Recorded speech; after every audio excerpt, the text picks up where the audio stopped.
दोस्तों, there is a very strong chance कि US can lose this war. और मेरे हिसाब से जो भी मैंने 2-3 दिन में इस पर रिसर्च किया है, उसके 2-3 रीज़न्स हैं जिस वजह से ऐसा हो सकता है।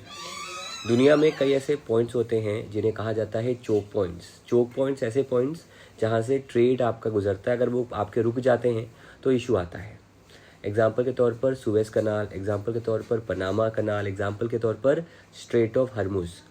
तो स्ट्रेट ऑफ हर्मुज़ को उन्होंने एक तरह से क्लोज ऑफ कर ही दिया है। एंड जैसे मैंने आपको बताया 20% जो ऑयल ट्रेड है वहीं से होता है। दूसरा, मोर देन 50% जो फूड सप्लाईज होती हैं मिडिल ईस्ट में, वो भी वहीं से होती हैं।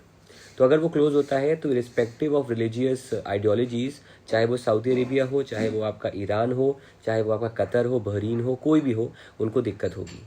दूसरा, US is now defending, to be very honest, क्योंकि मिसाइल्स अटैक के मामले में ईरान ने कोई फ्रीक्वेंसी नहीं रखी है, वो ताबड़तोड़ मिसाइल्स कर रहा है। और जो पेट्रियट मिसाइल्स उन्होंने डिफेंड कर रही हैं, जो एंटी डिफेंस का काम कर रही हैं, वो अभी तो कारगर है, लेकिन उनका खर्चा जो है वो 10-20 टाइम्स है दैन दी ईरान मिसाइल जो खर्चा होता है।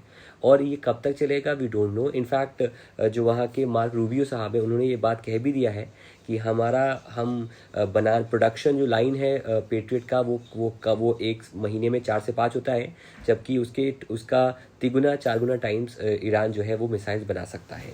एक तो ये रीज़न है।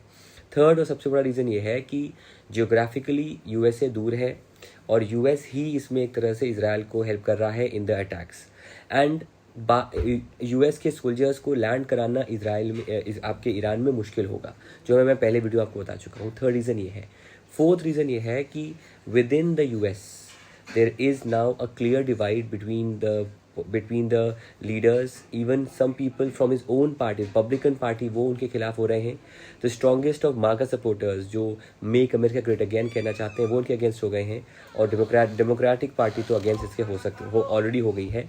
And in the coming days to come कुछ इस पर बड़ा डिसीजन होने वाला है।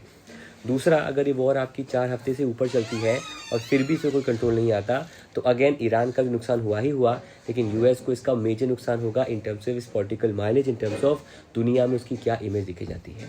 तो मेरा क्या मानना है कि as at the current scenario US has to lose a lot more than what Iran has, because Iran को जो उनकी अल्टीमेट क्षति है उनको ऑलरेडी मिल चुकी है in the death of the supreme leader. तो इट्स इंटरेस्टिंग टाइम, लेकिन I think US will lose this particular war in the current scenario.